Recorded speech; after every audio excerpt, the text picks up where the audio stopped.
1,379,398 na tao po dyan sa Albay. Mga kapatid, mga kababayan ko, huwag po ninyong baliwalain ang paalala sa inyo ng Panginoong Ama na magsisi na po sa mga kasalanan sapagkat malapit na po ang pagbabalik ng Panginoong Jesucristo. Alam niyo po mga kapatid, mga kababayan, nung una hindi ko po maintindihan bakit paulit-ulit na inuutos at binubulong sa akin na ang Ama na paalalahanan ko po ang buong Albay. At ang sabi niya nga po sa akin, isa-isahin ko po ang bawat bayan.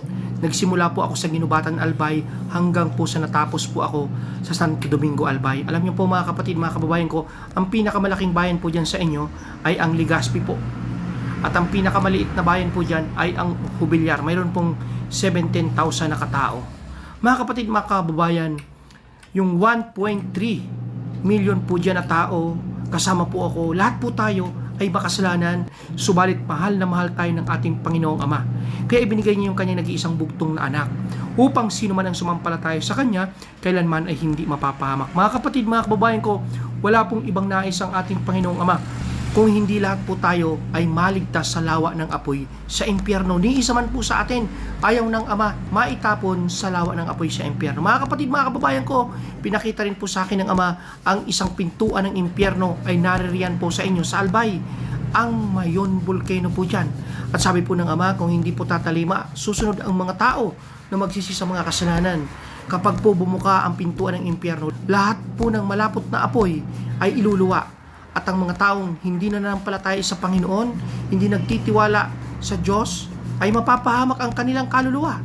Kaya mga kapatid, mga kababayan ko, pinapaalala po ng Ama sa atin lahat na yung nakasulat sa John 3:16, 2,000 years ago na po nung naisulat ito mga kapatid ko, subalit kailanman ay hindi po ito magkakamali, hindi po ito magmimintis mga kapatid, mga kababayan ko, upang sino man ang sumasampalataya sa Kanya, sa Kanyang bugtong na anak, na si Jesus, kailanman ay hindi mapapahamak, bagkos magkakaroon ng buhay na walang hanggan. Kaya mga kapatid, mga kababayan ko, palakasin po natin yung pananampalataya.